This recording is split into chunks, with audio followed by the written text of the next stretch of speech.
Yanga bilushani le bafana mazibu yezinkomo zo baba.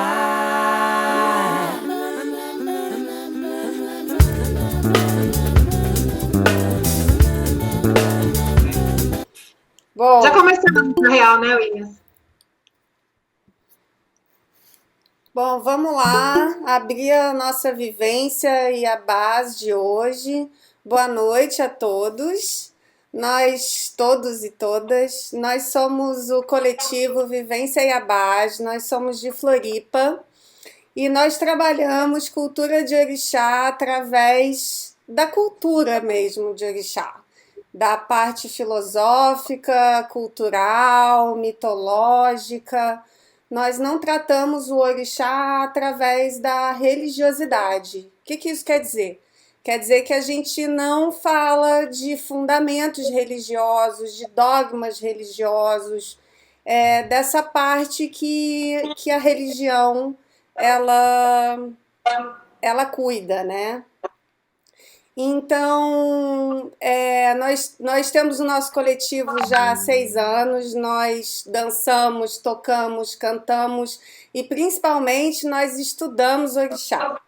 E os nossos estudos, encontros e danças acontecem uma vez por semana e no Espaço Herê. E por conta da pandemia, a gente passou a fazer os nossos encontros virtuais no projeto Iabás Connect. E cada segunda-feira, hoje, né, excepcionalmente terça-feira, pelo nosso convidado majestoso, incrível, nós tratamos algum tema diferente relacionado à cultura de orixá. Ou a gente estuda algum orixá específico, ou a gente trabalha algum tema relacionado à cultura de orixá. E, bom, nós estamos em todas as redes sociais, no Facebook, no Instagram, a nossa agenda está lá. Eu sou a Bruna, é um prazer enorme estar aqui com vocês. A Ani Barbosa, minha companheira, que administra aqui o coletivo junto comigo. Ela vai compartilhar aqui os nossos links de Facebook, de Instagram, que vocês vão poder conhecer. E nós criamos um canal no YouTube. Estamos no YouTube também. Então, essa reunião de hoje está sendo filmada e ela vai para o nosso canal no YouTube. Então, depois vocês vão lá no canal, se inscrevam, compartilhem, que o nosso coletivo ele é um coletivo aberto, é um coletivo social e a gente faz isso porque a gente é apaixonada por orixá e a gente acredita que através do conhecimento a gente vai conseguir transformar o mundo, né? E, bom, então acho que as introduções foram feitas. Hoje o nosso convidado, esse sensacional, excepcional, querido, Obrigado. é o Babá Williams, que está aqui com a gente já, falando, conversando. Ele é babá do Templo de Umbanda Ogum Beramar e do Centro Cultural Ilê Axé Ogum Irê. E nós convidamos o Williams com um tema que é um tema bem específico que a gente pra gente é sensacional, assim, porque a gente estuda orixá há muito tempo e volta e meia surgem algumas questões, surgem algumas perguntas que às vezes a gente não sabe responder diretamente porque a gente não tem às vezes o conhecimento do orixá na África e no Brasil, assim. A gente busca uma abordagem através da cultura iorubá. Então, a nossa abordagem de orixá é mais na linha na África. Só que a nossa cultura brasileira, ela tem vários pontos diferentes que tratam, às vezes, o mesmo orixá de formas diferentes. E nos nossos estudos, quando a gente fala dos orixás, a gente trata os orixás, às vezes a gente pontua algumas coisas, mas sempre com muito respeito, com muito cuidado e compreendendo que o orixá é uma energia única que ela só se estende entre os continentes. E aí a gente queria falar mais sobre isso e a gente ficou pensando uma pessoa que pudesse trazer para a gente essa experiência viva da compreensão do orixá, tanto na África quanto no Brasil. E aí foi quando surgiu o nome do Williams e a gente está trazendo ele hoje para essa vivência, que é para a gente conversar sobre orixá nessa nessa vinda do orixá para o Brasil, no orixá aqui no Brasil, o orixá na África. Então a gente vai deixar o William falar bastante para a gente aprender muita coisa e depois a gente vai abrir para perguntas. O que eu quero só pontuar para vocês antes da gente abrir aqui para o William é que é importante a gente lembrar nas nossas perguntas que a gente está num grupo, é uma sala de aula. Então, se vocês tiverem alguma pergunta pessoal, alguma coisa que se relacione à sua espiritualidade, à sua experiência dentro de um terreiro, da sua vida espiritual, você pode entrar em contato com o Williams depois, que a gente vai deixar o contato dele aqui também, para vocês poderem conversar com ele depois, caso vocês tenham alguma dúvida particular. Aqui a gente pede para vocês trazerem temas que sejam de curiosidade mais abrangente, para a gente poder levar essa aula e essa conversa e essa troca de uma forma mais bacana para todo mundo, sempre respeitando muito a opinião do outro. Lembrando que verdades absolutas não existem quando a gente trata de orixá. E axé, que a gente viva uma vivência aqui maravilhosa. Obrigada a todos. Vamos lá, Williams. Joga a bola para você. Boa noite a todos. Obrigado, primeiramente, pelo convite que vocês me fizeram. Agradeço a confiança de poder tentar levar um pouquinho da pouca experiência que eu tenho, junto com o de orixá, representando o templo de Umbanda Umberamara. Eu trato de Umbanda, eu também cultuo os orixás, eu tenho um centro cultural chamado Ogumendê, e também tenho na bagagem algumas viagens para a África. A gente não é uma casa onde se misturam as coisas. Eles não vão falar que a gente é um bandomblé, né, que é um termo comum que tem por aí. Tanto que eu não tenho nenhum conhecimento de candomblé, nenhum tipo de vivência no candomblé. Aqui em casa a gente é um grupo de 150 pessoas, onde eu tenho filhos que cultuam somente a Umbanda. Eu tenho filhos que cultuam os orixás, devo ter uns 70 filhos iniciados.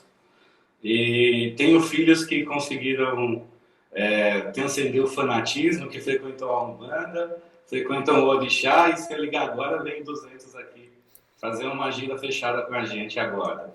Tá todo mundo dando risada, porque a gente costuma falar que é não, tirando aquele termo de corintiano, mas é tudo fanático. No nosso bate-papo inicial, a gente está fazendo um aquecimento, estava conversando com a Bruna, que o objetivo da nossa noite é pensar espiritualidade, pensar o orixá com uma abordagem diferente. Porque tem uma diferenciação entre espiritualidade e... Como que eu posso abordar isso? Por exemplo, no terreiro de Umbanda, as pessoas confundem muito a questão de incorporação e espiritualidade. Que é isso onde eu quero chegar. Incorporar, para a gente, é um fenômeno espiritual, que não tem nada a ver com espiritualidade.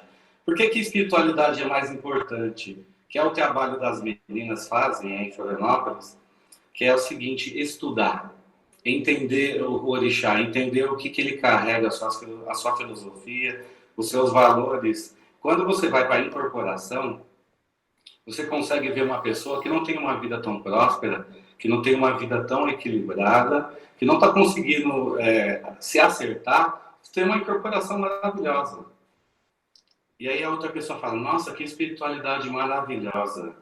Poxa, será que Orixá é isso? Será que quem incorpora é a melhor pessoa do mundo? Será que é o melhor espiritualista do mundo? Será que é isso que o Orixá espera da gente? Porque o fenômeno de incorporação, as pessoas conseguem replicar em programas de comédia. Você coloca no antigo, dos mais novos, mais velhos, vão lembrar do Cacete e Planeta, vai lembrar do Leandro Hassum, todo mundo fazendo piada com macumba. Eles conseguiram materializar e imitar uma incorporação. Agora, espiritualidade já é diferente, não é? Porque eu gosto muito de usar uma palavrinha que a gente estava falando antes, e eu gosto de falar macumba como aceitação cultural, porque a macumba tem que ser funcional. O que é uma macumba funcional? Ela tem que funcionar para a minha vida. Por que eu procuro as igrejas? Por que eu procuro uma igreja na minha vida? E é uma coisa que eu tenho repetido várias vezes aqui nas minhas palestras, as pessoas procuram a igreja para poder buscar soluções. E aí quando eu entro e vou procurar os orixás, não é para procurar a solução. Sabe que quando uma pessoa vem, leiga, ou que ela vem conhecer o terreiro, ou então que ela está precisando de uma ajuda, ela está focada. Ela está focada em resolver os problemas dela. E aí ela não tem dogmas, não sabe o que é um ebó, não sabe o que é buri, não sabe o que é uma exceção, não sabe o que é nada. Ela só quer resolver o problema dela. Para resolver o problema dela, ela vai fazer uma consulta ou com um sistema divinatório, ou com uma entidade na Umbanda, para poder conseguir buscar caminhos para solucionar isso. E aí fica mais fácil o entendimento, porque quando a pessoa resolve adentrar uma casa espiritual, aí ela tem outra coisa para fazer. Ela tem que pensar em sociedade, ela tem que pensar nos irmãos, nas regras, nas diretrizes, nas normas.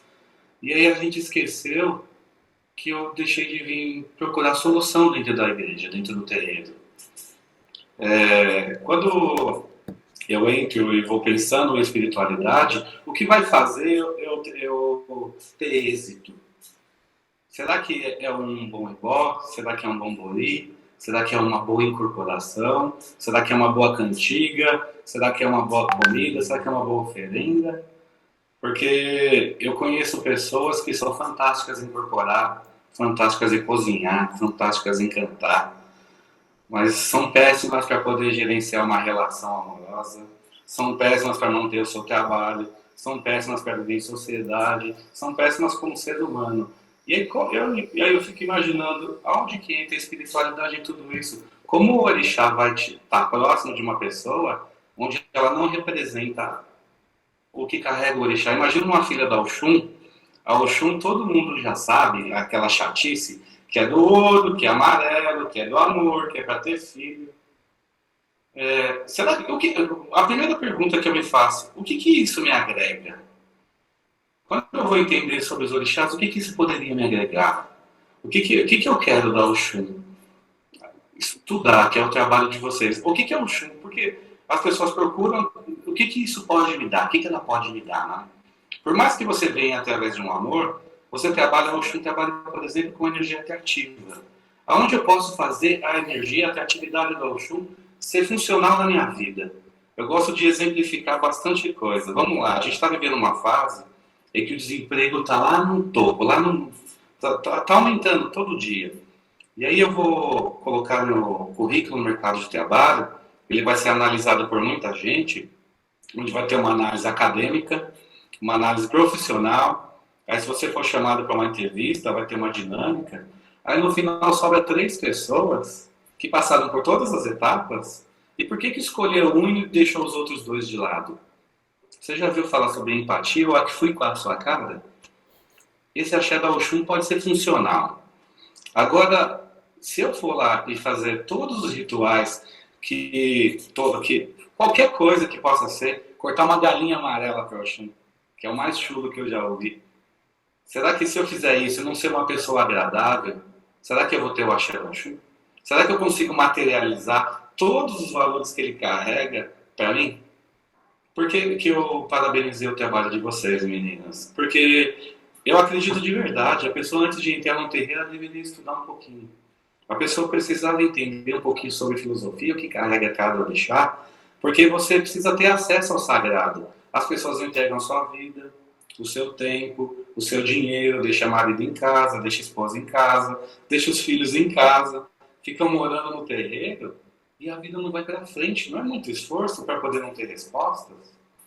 Não é muito desgaste? Tem gente que está 21 anos no terreiro, 30 anos no terreiro e a vida ainda continua, desculpe o termo, tá, pessoal? Uma porcaria, porque essa é a verdade. Olha como que a gente está hoje. Vamos pensar sobre a pauta, é pensar sobre o orixá. Como que está hoje o orixá, a visão do orixá perante o no Brasil? Tá bonito? A gente está no Fantástico, a gente está na Globo News ou a gente está nas páginas policiais? Policiais. Cada um quer impor a sua verdade, cada um quer impor uma coisa que aprendeu dentro da sua casa. Eu entendo que todo mundo é ignorante daquilo que não aprendeu. Mas uma coisa que eu aprendi de direito é me posicionar como aprendiz, porque eu não sou mestre de nada que eu falo. Porque eu aprendo todos os dias. Quando você vai olhar para o orixá, você entra no Facebook, é um show de horror. É a gente mesmo, o próprio macumbeiro destruindo a macumba dentro do nosso país. A gente atacando o sagrado que a gente ama tanto. Ah, o Ogum não é assim, ele é verde, ele é amarelo, ele é azul, ele é roxo, ele gosta disso, ele gosta daquilo. Eu tenho certeza que todos que estão dentro da sala participando hoje chamam de pai, de mãe, de queridos, de deuses na sua vida, não é? Para quem tem filho, vai entender bem essa explicação. O que você sonha, o que você vislumbra para o seu filho? Uma vida longa, saúde, uma pessoa agradável, esforçada, uma pessoa que consiga ser vencedora, uma pessoa que consiga sorrir, que seja feliz. Quando a gente chega para os orixás, o que eles querem da gente? Pensa. Será que ele está preocupado com o colar, com a roupa, com a cantiga, se dançou direito? Será que é esses valores que a gente quer levar? Tomar uma aguinha que a boca está ficando seca.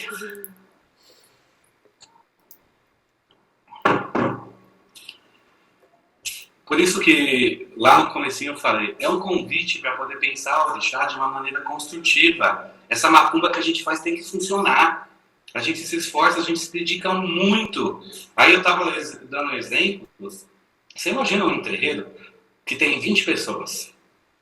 Aí, dentro dessas 20 pessoas, todo mundo vai passar por um ciclo que vai fazer boy e vai fazer bolinho. Dentro desse ciclo, por que só 10 conseguiram alcançar seus objetivos e os outros 10 não? Sendo que foi o mesmo sacerdote, a mesma cantiga, a mesma reza, os mesmos ritos.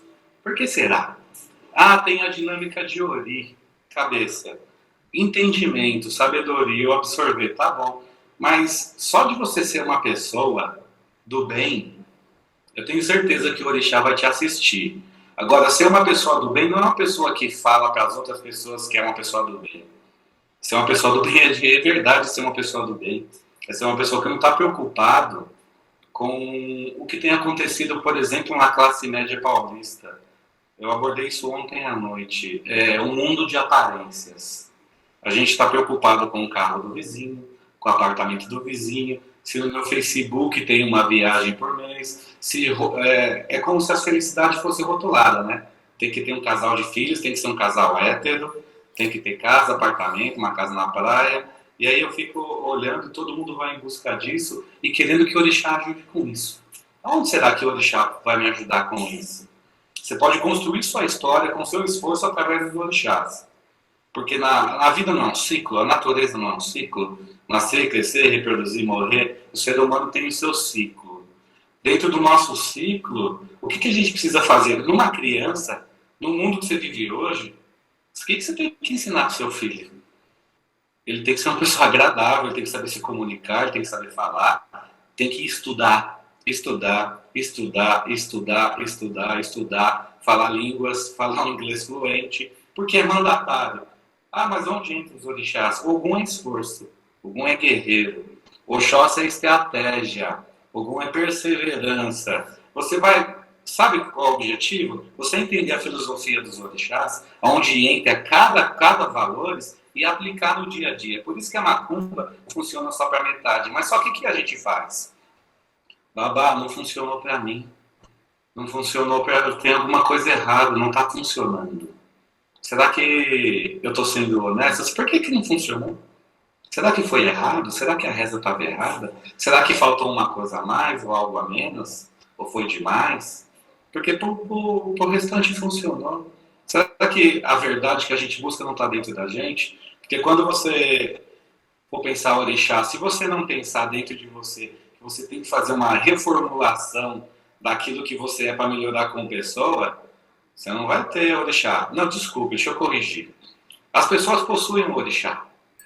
Quando você faz uma iniciação, o orixá fica com você. A questão é ter o axé do orixá. Axé é poder de realização para a transformação.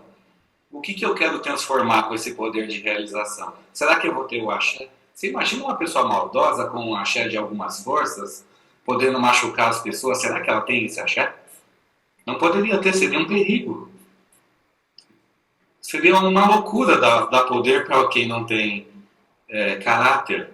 Se for uma pessoa maldosa, mas eu não sou maldoso, tá bom. E quando pisam no seu calo, o que você faz? Quando te apertam na parede, você vai falar assim, você não sabe com quem você está falando? Ou você vai deixar para lá? Quando a pessoa te faz algum mal, fez macumba contra você, quer prejudicar você, o que você faz em troca? Você acredita de verdade que todo o tempo que eu me dedico na espiritualidade, eu tenho 41 anos hoje, eu comecei com 16. Eu vou ajoelhar perante o sagrado, peço a Deus, peço os guias, peço aos orixás, peço ao Exu, para prejudicar uma outra pessoa. Para prejudicar uma outra pessoa não é na igreja que resolve isso, né? Só que as pessoas procuram o quê? A igreja. Então, voltando, de novo, quando você vai procurar o orixá, você tem que estar dentro de você, lapidar os seus valores. Todo orixá que você descobre não tem que estar preocupado com a cor do seu cordão. Não tem que estar preocupado com o que ele come. Não tem que estar preocupado se sabe cantar, se sabe rezar. Você tem que estar preocupado com os valores que ele carrega, porque você tem que ser digno de levar isso. A gente está num momento onde todo mundo está atacando os orixás, está atacando os seus devotos, por culpa de quem? Culpa nossa. A gente não consegue sustentar e defender nada por filosofia. A gente só consegue defender por amor, por ódio ou pela briga. A gente não, por que a nossa mãe e nosso pai falam mal da macumba? Se ele falaria mal se você se tornasse uma pessoa melhor, porque é isso que vai gerar uma indignação positiva nele, e vai falar assim, poxa, minha filha melhorou, meu filho melhorou, estão agradáveis, estão pessoas melhores, eu acho que está funcionando esse negócio de macumba aí. Agora você volta para casa maluco, volta uma pessoa intragável.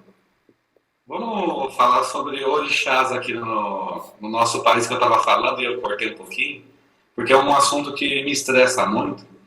Vamos falar das questões de Ogum, de todos os orixás, vamos falar de tudo. Ô William, antes de você começar,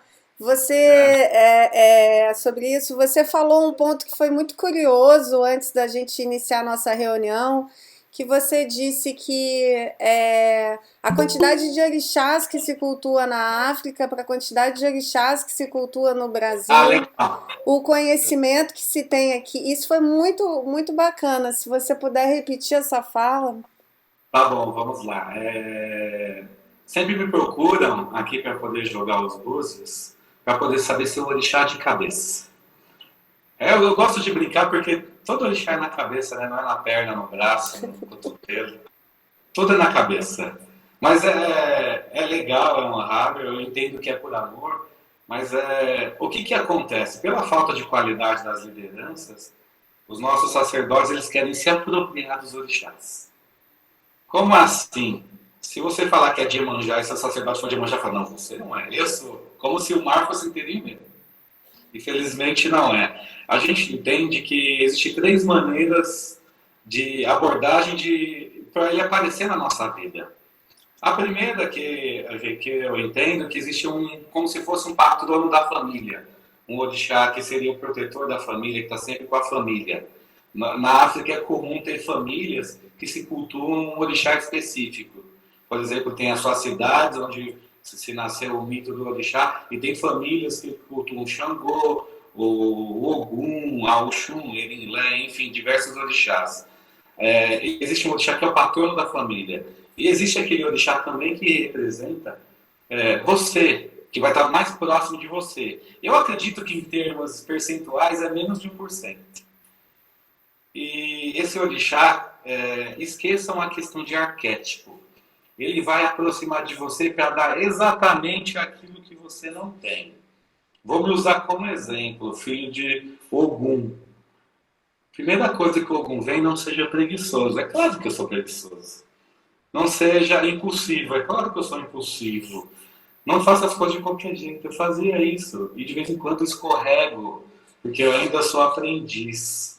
Então eu vou trabalhando com o Ogum, amparado nos valores dele para não me cansar, para não ser estrategista. Então o Ogum está aqui do meu lado junto com o orixá de cabeça. Agora a terceira abordagem, que é a que mais me interessa, a que mais me impressiona, porque isso a gente nasce, a gente sabe. Agora, quando você é o orixá, quando a gente descobre, por que eu estava falando das lideranças se apropriarem? Eu estava conversando com a Bruna, quando eu faço uma festa de Ogum, eu junto aqui quase 500 pessoas, se for contar todo mundo. Quando eu faço uma festa de Iemanjá, vem 200. Por que tem essa diferenciação de quantidade? Essa diferenciação de quantidade pelo quê? Simples, seus devotos. Por que no Brasil se cultuam 16 orixás, sendo que na África tem mais de 1.600? Seus devotos carregarão seus nomes. Qualquer orixá, qualquer um, tá? Eu conheci um orixá. Eu estou estudando sobre seus valores. Eu converso com esse orixá quando eu acordo. Eu durmo quando eu vou dormir, eu agradeço a esse orixá. Ele vai te responder? Com certeza absoluta, em 100%. Porque o que garante a sobrevivência do nome dos orixás? Seus devotos. Ah, mas é mais fácil não ser, porque daí você tem uma outra pessoa que está sacerdote, e aí ela é dona daquilo que você é. Só que orixá é natureza. Natureza é a água, é a terra, é a fauna, é a flora, são seus astros, né? O sol, a lua, as estrelas, são os elementos. Você vai ser uma coisa só a vida toda? Você vai ser só água? Você vai ser só terra? Você só vai ser vento? Você vai ser o quê? Na África, quando eu aprendi, mais é melhor. Porque eu tenho mais elementos da natureza. Ninguém pode ser uma coisa só na vida. A nossa vida é cíclica. Tem momentos da nossa vida que você pode ter uma determinada personalidade. Tem momentos que não cabe mais. Tem momentos da nossa vida que você pode ser tímido. No mundo de hoje, não dá mais. O macumbeiro não pode ser tímido, o macumbeiro não pode ficar esperando que o mundo se adapte às suas frustrações, esperando que o mundo mude para que você seja aceito. O macumbeiro é ação, é reação, é você fazer acontecer. O orixá que você descobre, ele é o mais importante para mim, porque você descobre, você vai sentindo, ele vai entrando dentro do seu ser. E é comum, e todos já passaram por isso. Você está na sua casa, está cantando para um orixá, canta para o seu orixá de cabeça, você incorpora, às vezes não incorpora, mas canta para outros, você sente a energia, você sente aquela vontade, mas parece que você está até ainda, né? Você fica assim, não, eu não posso incorporar o Iá, eu sou da Oxum, não vou deixar, e não deixa. Será que naquele momento você não precisaria mais do axé da Oxum do que da Iá? Será que naquele momento você não precisaria mais do axé de Obaloaê, que tem a ver com a vida e com a saúde, do que de Ebé, que é a sociedade espiritual? Tem momentos da nossa vida que a gente não vive os mesmos problemas no nosso cotidiano. Até porque se vive as mesmas coisas o tempo todo, é uma coisa muito séria, tem que procurar ajuda. Mas como os problemas eles vão se intercalando de acordo com o desafio de cada um, é claro que vai aparecer outros orixás. Por isso que não vai, sempre quando você for fazer um sistema divinatório, vai aparecer outros orixás, porque você não está vivendo a mesma coisa de lá atrás. E mesmo que a pessoa errou meu orixá de cabeça, será que errou? Porque é o que você precisa. No jogo aparece exatamente o que precisa. Porque quando você vai buscar o orixá, não é o que eu vou ganhar com isso, é o que eu preciso fazer para minha vida melhorar. Eu vou procurar o orixá para melhorar a minha vida, e não o que eu vou ganhar com isso. E é bem interessante. Eu aprendi umas coisas. Por exemplo, que uma história, tirando um adendo de toda essa explicação, do que eu estava falando de devoção, eu vivi uma situação lá na África, lá dentro da forja, lá em Abeokuta, a gente estava numa forja milenar de Ogum, lá dentro possui uma qualidade chamada Ogum Alabedé. Alabedé significa o forjeiro. Tinha um senhor, e o Babaquiri me contou a história, estava olhando para ele, um senhor, mas bem forte, né? Ele só era professor da Universidade Federal da Nigéria. Ele teve que abandonar a faculdade, a universidade, ir para a forja para que a cultura não se perdesse naquele local, tamanha história que tinha dentro daquilo. Você acha que ele pensou para defender a fé dele, para defender a comunidade dele, para defender o orixá dele? No Brasil a situação é diferente. É bem diferente. Aqui a gente se ataca o tempo todo. Eu gosto de usar umas análises, porque como tem diversas pessoas que pensam diferente e fazem os seus cultos diferentes, o quanto é importante eu pensar em valor, porque a África é gigantesca, é um continente. Mas vamos levar para a geografia aqui no Brasil. A gente pega o nosso mapa do Brasil, aí você pega lá no sul, que é frio, né? Aí você sobe lá para o Nordeste, é a mesma... O que tem de flores, frutas, cultura, a oratória, e a África ela é toda colonizada, a maioria, por França e Inglaterra, né? Então tem a questão do Yorubá, o francês e o inglês. Aqui no Brasil tem os seus dialetos, que a gente não entende nada em diversos estados. Aí você imagina que o Ogum, eu estou usando o Ogum como exemplo, mas pode ser diversos orixás, tá? Ele foi andando durante esse continente inteiro. Naquela época não tinha logística, tá? Não tinha FedEx, não tinha correio, não era todo mundo online integrado. O que tinha de natureza num local e tinha no outro era completamente diferente. A temperatura era diferente, a cultura era diferente, a língua era diferente. Cada um cultua algum da maneira que aprendeu. É impossível, se tem inhame no local e no outro não tem, vai deixar de cultuar algum? Aí as pessoas ficam presas se fez a comida correta. Ela fica presa se cantou corretamente. Fica presa se dançou corretamente. E a gente fica presa a essas regrinhas que eu acredito que entristece o Ogum, porque isso não faz diferença. Você carregar os valores deles vai fazer muito mais diferença do que você ficar brigando se fez certo. Porque a gente fica discutindo no Facebook que nação que é, que regra que é, que se é de Queto, de Angola, de Jeje, de Nagô, se é o povo Yorubá. Que diferença faz? Porque se eu estou na minha casa espiritual e ela está funcionando, por que eu vou mexer? Por que eu tenho que ir para outra nação porque me falaram que a minha nação está errada se sua vida está indo tudo bem? Será que o mais importante é a roupa? Será que são as paramentas? Eu concordo que são maravilhosas, que são lindas, que faz parte da cultura, mas será que o axé está ali? E lembrando, hein, axé é de poder de realização para transformação. Será que eu estou preocupado com o axé ou com o que as pessoas estão pensando de mim dentro da macumba? Porque o que estraga os terreiros? Por que as pessoas mudam de casa? O que estraga os terreiros? São os espíritos ou são as pessoas? As pessoas. Aí a gente fala as pessoas, não é? Mas você está lá no terreiro por quê? Por você? Pela relação que você construiu pelo seu sacerdote? Com seus orixás. Então por que eu deixei as pessoas estragarem isso? Porque você se importa. E você se importando, você vai construir isso e destruir isso inúmeras vezes. E aí você não vai construir o que é aquilo que a gente está buscando, e todo mundo busca de uma abordagem diferente, que é o axé. Sabe quando você busca o axé? É assim, na nossa filosofia, principalmente em Yorubá, a gente entende que o ser humano ele é uma sementinha. Sementinha procurando uma terra fértil, porque precisa germinar. Quando germina, a gente precisa, quem já mexeu com a terra vai conseguir entender bem isso. Que quando germina, eu preciso estar com a terra adubada, às vezes precisa regar, às vezes proteger de excesso de água, e minha planta cresce, às vezes eu preciso podar. E aí você trabalha o tempo, não é? As estações, primavera, verão, outono e inverno.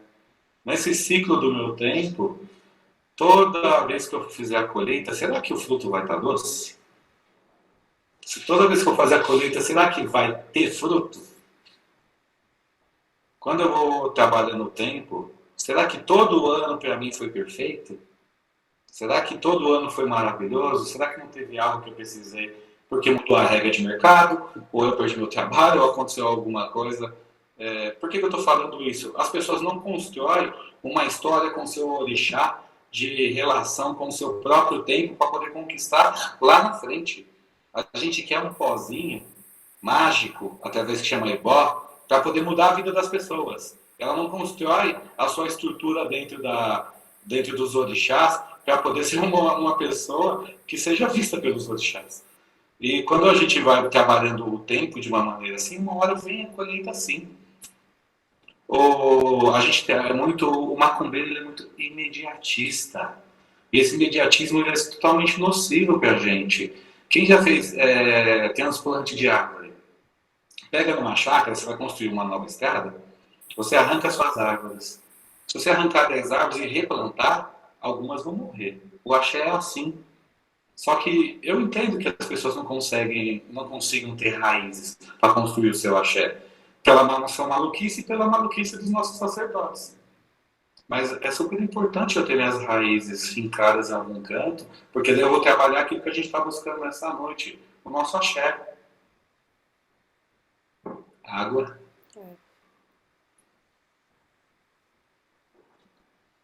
Axé, muito legal.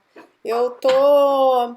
Aí, você falou de várias coisas, né? Falei para você pôr no freio. Não, é que é muito bom te ouvir, né? A gente embarca e vai junto, né? É muito gostoso refletir sobre tudo isso, né? E é uma coisa que precisa ser dita mesmo. É necessário a gente falar isso, né? Com mais frequência. Mas assim, Porque eu tenho uma meta aqui. Sabe qual é a minha meta? qual? Melhorar a imagem dos guias e dos orixás. Da Axé. Umbanda e dos orixás. Isso é meta. A gente trabalha, faz o nosso pedacinho aqui, porque eu tô cansado de vir gente refugiado de uma pessoa que você entregou sua vida, só porque você não deseja mais ficar na casa dela, ela vira seu maior inimigo. Que é isso que a gente tem de candomblé, de umbanda, de qualquer culto que seja. E tá super perigoso esse modismo na internet. Porque Sim. tem coisas incabíveis. Sim, quando a gente estuda o orixá, a gente entende, né? Isso a gente fala muito aqui, né, Ni? Que o orixá, ele tá dentro da gente, ele tá fora, tá na natureza que a gente vive, tá no mar, tá no sol, tá na lua, tá no vento. E todas essas naturezas, como você mesmo falou, que foi fantástico, né? Elas vivem dentro da gente, né? E isso é o mais incrível, quando a gente, em vez da gente procurar essa materialização do orixá, fora, a gente olhar mais para dentro de si, né, para compreender. Isso é muito. Essa reflexão dentro da gente, se a pessoa não tiver disposta a fazer, não adentre, não conheça o orixá. Aquilo que você tem dúvida é melhor não fazer. Sim, sim. E me fala uma coisa agora, voltando um pouco nas nossas curiosidades sobre orixá, as diferenças dos orixás, né? Quer dizer, da percepção do orixá entre a África e o Brasil, você A gente estava falando aqui da forma como as pessoas cultuam os orixás e às vezes de alguns equívocos, né? Que talvez na África eles não aconteçam, porque a cultura do orixá lá ela está mais envolvida no dia a dia. Como é que você. Porque eu nunca eu não tive o privilégio ainda de ir para a África. Pretendo, Ainda, né? Estou me acha? organizando para isso. Mas eu imagino, né, pela experiência das pessoas que eu conheço, que foram para lá e dos meus estudos e tal, que lá o orixá ele tem essa relação muito mais com o. Ninguém vai. Você pode pegar um cabrito na praça, na maior praça que tem maior concentração de pessoas. Toda a entrada de cidade tem um assentamento de Ogum e de Exu na porta. Na entrada da cidade. Você pode fazer sua oferenda e ninguém vai te pentelhar. Até porque eles nascem, a gente costuma dizer que eles nascem no orixá. Só que o que acontece? Na África, por exemplo, na Nigéria, né, não vou falar perante toda a África que eu não conheço, orixá não é religião. O orixá é um culto à natureza. Axé. É comum você ver, por exemplo, quem tem um monte de africano no seu Facebook, vê eles com aqueles. Eu esqueci o nome daquele pano que ele põe para cobrir a cabeça, e serem muçulmanos. Pode ser evangélico, pode ser católico, pode ser o que for, porque o orixá não aprisiona eles dentro de religiosidade. O orixá não é religião. O... Que pá! Apesar da gente ter as nossas casas com mármore, vidro, concreto, com um monte de, com uma estrutura magnífica para atender as pessoas, o orixá ainda, o culto aos orixás é feito de pessoas. É isso que faz a grandeza dos orixás. E eles trabalham muito isso. Lá, o valor está nas pessoas. Quando a gente quer materializar as coisas, quando a gente vai buscar algumas coisas, vamos usar um termo cristão, a gente quer materializar os nossos milagres com os orixás, a gente vai pedindo as coisas para Oxum, para Oxóssi, para Oiá, vai pedindo para, enfim, para todos os orixás. A gente esqueceu do principal. Aonde vai materializar os meus milagres? Os meus milagres vão materializar nas pessoas. E como que está o nosso convívio com as pessoas? Oxum, eu quero um amor. Você vai namorar com quem? Com boneca no sex shop? Com certeza não é. É com uma pessoa. Eu quero um trabalho. Quem que vai me empregar? A Dia me dê mais clientes, mais trabalho. Quem que vai... Tudo que vocês buscam, tudo que a gente busca dentro da espiritualidade, materializa na gente, nas pessoas. Como que está as nossas relações humanas? Como que está a sua relação? Você consegue olhar no olho da pessoa? Você consegue olhar para as pessoas sem uma conotação de violência ou uma conotação sexual? Você consegue falar um bom dia, uma boa tarde, uma boa noite? Você consegue ser uma pessoa agradável? Porque quando você vai materializar tudo isso que a gente pede, faz uma oferenda, faz uma entrega, faz iniciações, enfim, vai buscando tudo com os orixás. Se eu não souber lidar com as pessoas, não materializa nada. E na África, o que tem de mais próximo, e que a gente está muito distante disso, é o valor do humano. Axé. O valor do humano lá é muito maior que a gente. Eu tive uma experiência com o Baba King, ele me explicou, e aí eu compartilho com vocês. É assim, se você está para atravessar uma rua, você tem uma certa idade, e alguns menino te ofender ou te maltratar, pode contar até 10, ele me falou. Esse menino ele vai apanhar na rua. Como assim apanhar? Vamos falar para ele assim, você está apanhando porque se sua mãe não te deu educação, você aprende aqui na rua mesmo. E lá tem uma cultura de dar frente e dar voz e dar vez aos mais velhos, aos mais antigos, aos mais sábios. Aqui a gente não tem isso. O que a gente faz com os nossos avós, ou o que a gente faz com os nossos pais, a gente escuta os nossos pais. A gente para conversar com eles de verdade e ouvi-los? Será que a gente escuta? Lá, quando eu tenho um mais velho, eu passei por uma situação A gente passou uma noite inteira num processo iniciático. E aí a gente deu muita risada, porque a maioria dos sacerdotes tem uma idade bem avançada, tá? O mais novo, se não me engano, tem 75. E tinha os meninos ajudantes. Isso já devia ser umas 4, 5 horas da manhã. Eles estavam cansados, esticaram os colchões no chão. Foi um menino, ele chama Yaya. O Yaya foi pegando os colchões e colocando, e foram vindo e sentando, e ele sentava, ele estava muito cansado, mas muito cansado, já dormindo. E quando vinha o mais velho, ele levantava e dava lugar para o outro. Ele fez isso na minha frente, na minha vista, pelo menos umas 12 vezes. Chegou uma hora, a gente não aguentou de tanta risada que a gente deu. Só que quando você entra no ônibus e tem o lugar separado para a gestante, para os idosos, ou tem alguém precisando de lugar, sabe o que a gente faz? Fecha os olhos e finge que está dormindo. Aí depois eu quero falar que eu sou uma pessoa digna de ter o sagrado no meu coração, ou no meu odeio. Os valores humanos lá é diferente. O que acontece, tá? Eu tive uma experiência com o Babá Bolá, que é um dos sacerdotes, uma das pessoas que ajuda o Baba King na organização, na estrutura, na logística. E o Baba King provocou ele, falou assim, olha, se você tiver um filho e seu filho fizer um furto, roubar alguma coisa aqui, o que você faria? Ele falou direto, sem pensar, não, eu não teria mais filho. Como assim não teria mais filho? Não. Se ele roubou, se ele é ladrão, não é mais meu filho.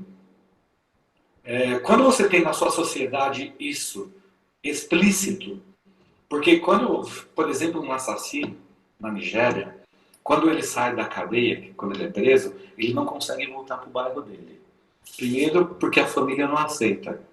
Segundo, a sociedade não aceita. Então ele tem que mudar de vida. Ele tem que mudar de estado, ele tem que mudar de muitas coisas para poder não saber quem é ele, senão a própria população resolve. Quando você entende que essas regras já tem isso, você acaba não fazendo tanta besteira. Aqui, como que é as nossas filas do presídio? Sabe o que acontece? Existe o certo e o errado. Quem que é da educação sabe muito isso. Quando o seu filho é chamado na escola, a gente quer defender o nosso filho. A gente nem quer ouvir o que ele fez de errado. Porque a gente extrapolou as noções de limite e a gente só quer proteger nossa cria. E a gente coloca uma tampa de vidro assim, e deixa ele dentro de uma bolha e não vai tentar corrigir as falhas que ele tem. É esse tipo de ser humano que a gente tem hoje. Essa é a grande diferença. A gente não trata das nossas crianças aqui. A gente não tem noções de limite. A gente não tem noção de respeito. A gente não teme a Deus. Imagina os orixás. Alguém é temente a Deus? A gente não respeita o ser humano. E o orixá está dentro do ser humano. Como que eu vou ter acesso aos orixás? A diferenciação de respeito, de humanidade é muito mais próxima lá. É claro que tem uma sociedade mais machista que lá também tem uma visão diferente. Sim. Mas com relação à espiritualidade, a gente está muito longe. Eu não estou e se você reparar, em nenhum momento eu falei sobre ritual, sobre dança, sobre cantigo, eu vi coisas maravilhosas. Mas não foi esse o ponto que me despertou a curiosidade. Eu não vi ninguém de canto fofocando, falando mal de ninguém lá, sabe? Eu não vi ninguém preocupado se a roupa de uma pessoa estava suja, ou estava rasgada, ou se tinha todos os dentes da boca, porque eles não tem, alguns não tem. Eu não estava preocupado. E sabe o que é o mais legal? Os melhores e os maiores sacerdotes que eu conheci lá, eles não tinham um colar desse tamanho falando o que eram. A gente só descobriu porque o babá falou. Eles não colocaram na mesa. Que engraçado. E eram as pessoas que mais trabalhavam. Eles davam um exemplo. Porque eles são exemplos da sociedade. O papel que eles têm... Qual que é o papel do seu sacerdote? Eu só vou me aproximar de um sacerdote que ele pode usar o quê? Uma palavra simples. Agregar na minha vida. Se ele não puder agregar nada na minha vida, o que eu estou fazendo? E essa diferenciação de cultura, ela foi bastante enriquecedora para eu poder começar a abordar a espiritualidade de uma maneira que eu não ficasse preso aos seus rituais. Porque todo mundo que eu converso só fala de ritual. só fala, olha, na Umbanda é o quanto o meu guia é sagrado, o quanto é especial, o quanto ele ajudou as outras pessoas. Nos cultos de candomblé, de África que tem fora, é o quanto foi bonita a festa que fez para a pessoa, quantas pessoas tinham. E o que mais me interessa é saber o quanto que sua vida está indo bem, se sua vida está próspera, se você está caminhando, se você está conquistando, se você está ganhando, se você está perseverando. Isso que me interessa. Eu quero saber se você tem vida, se você tem saúde, se você tem um trabalho, se tem condição de se manter, se você tem um convênio médico decente, se você tem sonhos. O que me ajudou a pensar diferente demais esse contato com eles. Com a África. Você conheceu o orixá aqui no Brasil. Eu já tinha avisado que meu pensamento e minha abordagem era diferente. Ah, maravilhoso. É isso que a gente... É muito parecido com o que a gente faz, o que a gente conversa aqui, né? A gente trata o orixá justamente dessa forma, né? Para honrar... Tá cortando. Tá cortando muito Tá agora. cortando, Bruna. Tá cortando muito. A gente não conseguiu entender a tua questão. Ah, então é minha internet que não deve estar muito boa. Mas eu tô ouvindo vocês super bem. É que mudou o tempo, sabe, gente? Tá vento sul, eu acho, não sei. Tava calor, de repente tá frio. E tudo parece que fica meio estranho, né? Vocês vão me falando sobre o tempo, sobre as coisas. Às vezes eu vou falando um monte e acabo tomando conta do tempo de vocês aí. Tá. Williams, assim, né, nessa abordagem, nessa diferença, né, quando a gente aqui no coletivo, a gente traz muito essa proposição. E para a gente, ela não é simplesmente uma proposição, no sentido de que orixá não é religião.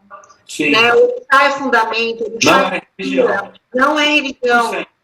É fundamento, é cultura, é ação, é atitude. Isso. Né? Nós aqui nas Iabás, essa é a nossa grande proposição. O que acontece? O orixá, ele vem de uma cultura milenar que foi procurar na natureza soluções para a sua sobrevivência. É isso que foram criados orixás para as pessoas. Exatamente. A gente até coloca aqui, a gente até colocou nas nossas formações a relação do mito, né, com o mito grego, o mito da antiguidade clássica. Dá muito bem para as pessoas entenderem os mitos gregos, eurocêntricos, e aceitarem esses mitos como uma condução civilizatória. Agora, quando você fala de mito africano, você está falando de macumba, você está falando de algo que não está e que não te ensina, né? É que isso tem a ver com geopolítica, né? É porque Sim. A Grécia está na Europa. Sim. A África a gente consegue... Felizmente, a espiritualidade não vê valores, não vê condição social, ela vê pessoas. Exatamente. O que acontece, é mais fácil olhar para a Grécia porque está dentro da Europa do que olhar para a África, que tem uma economia que não seja de um país de primeiro mundo. Mas será que o primeiro mundo está nos valores financeiros ou está de eu estar bem? O que as pessoas procuram? Não é estar bem, não é ser feliz? Será que as pessoas mais felizes estão aonde? No país de primeiro mundo? Já se fez essa pergunta? Porque por mais que a gente procure todas as religiões, todas as casas, no final a gente só quer uma coisa: ser feliz. E aí, aonde está é aquilo. Infelizmente, no nosso país, a gente não tem uma cultura de formação mediúnica, de formação das lideranças, de formação dos sacerdotes, de algo estruturado onde eu possa amparar tudo aquilo que eu aprendo dentro do terreiro. As pessoas só se prendem nos rituais. Quando você vai conversar com pessoas de outras religiões, você vai conversar com o evangélico, ele tem a Bíblia. Ele recita para você os versículos, os capítulos, e a gente tem o quê? A gente coloca no Google feitiços pro amor. Sim. Porque é cultural. É cultural. E o trabalho que vocês fazem, de verdade, não é puxando o saco de vocês, não. A pessoa, antes de entrar no terreiro, deveria estudar um pouco mais.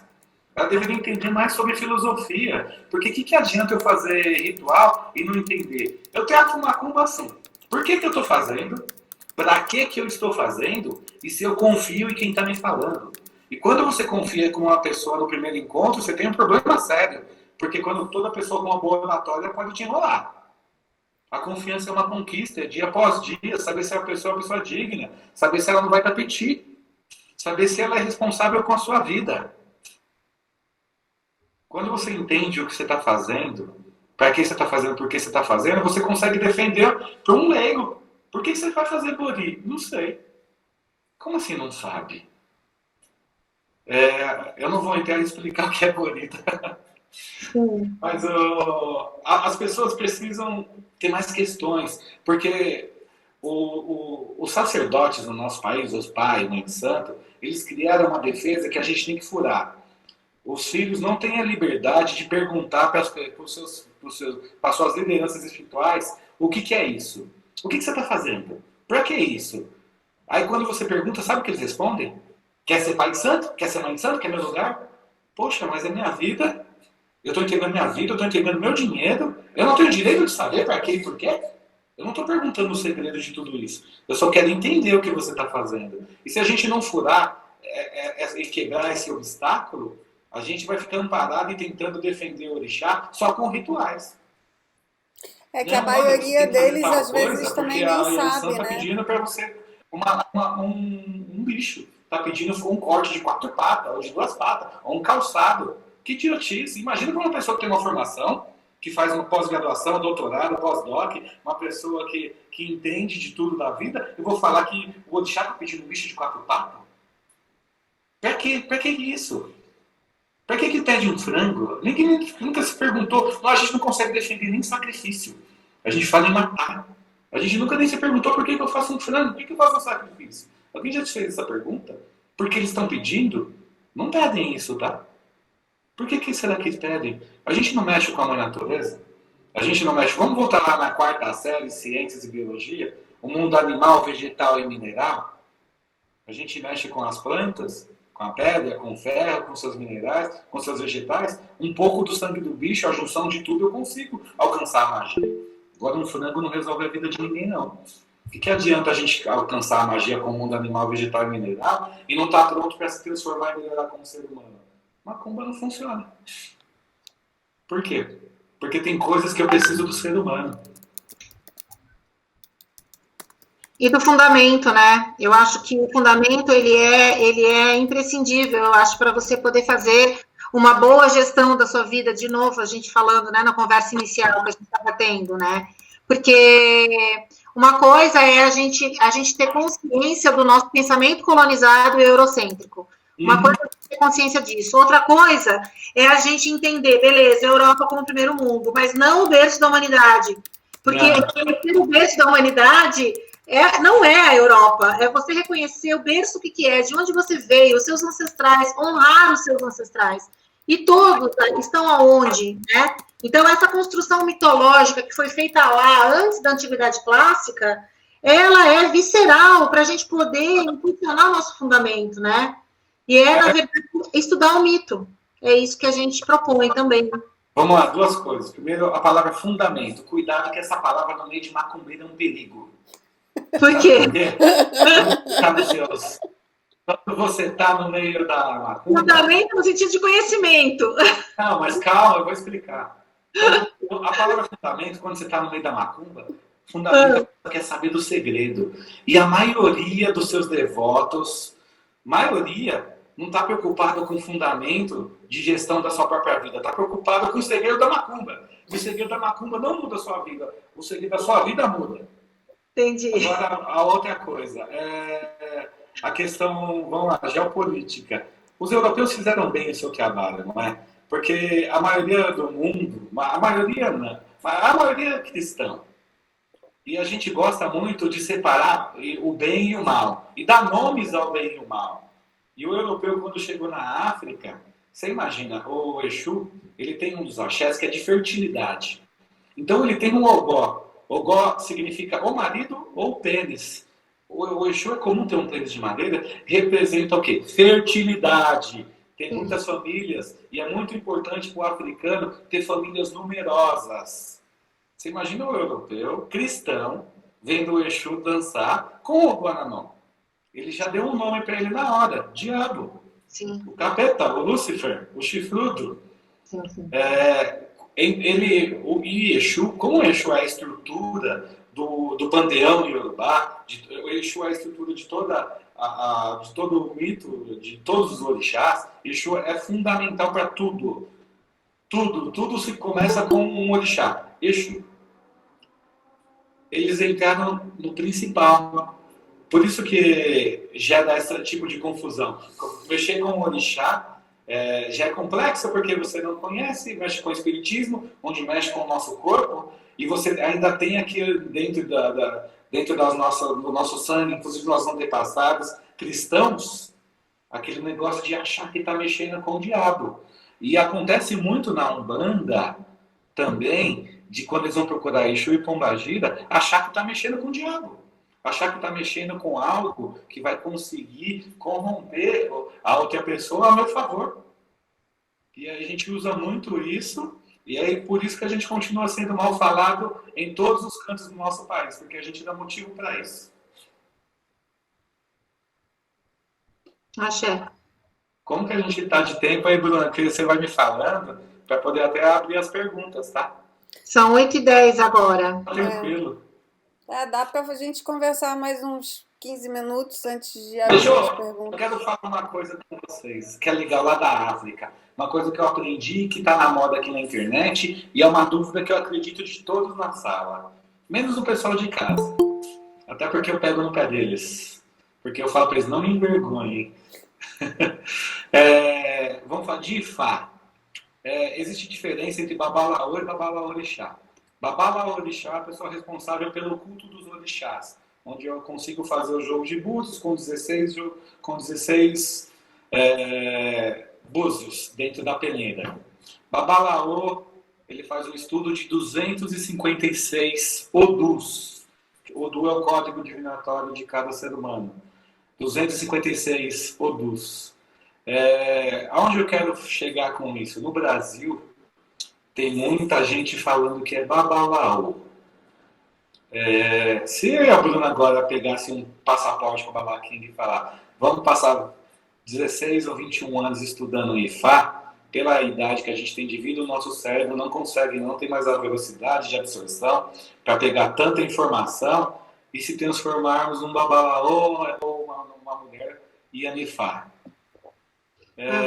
E aí eu vejo um monte de gente na internet com um monte de diploma falando que tem Babalaô brasileiro.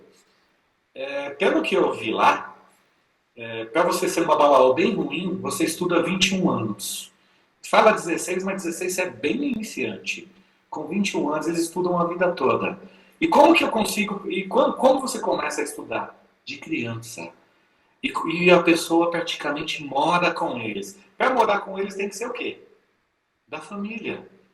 Porque você vai pegar seu sobrinho, seu filho, ou uma pessoa próxima, ou alguém que tem um conhecimento, mas começa desde criança. É impossível para uma pessoa agora falar assim, olha, eu sou Babalaô, sou brasileiro. Não existe. A gente tem que acabar com isso, porque corre o risco de acabar o culto de Ifá mediante as picaretagens que existe dentro da internet.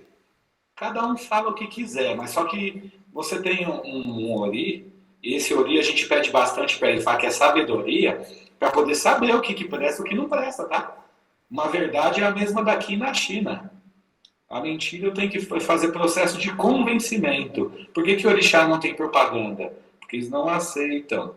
Agora, está muito sério essa questão de Ifá na internet, mas muito sério. E a gente tem que ter com responsabilidade, porque tem bagunçado a cabeça de todo mundo. Tá? Ifá está na moda.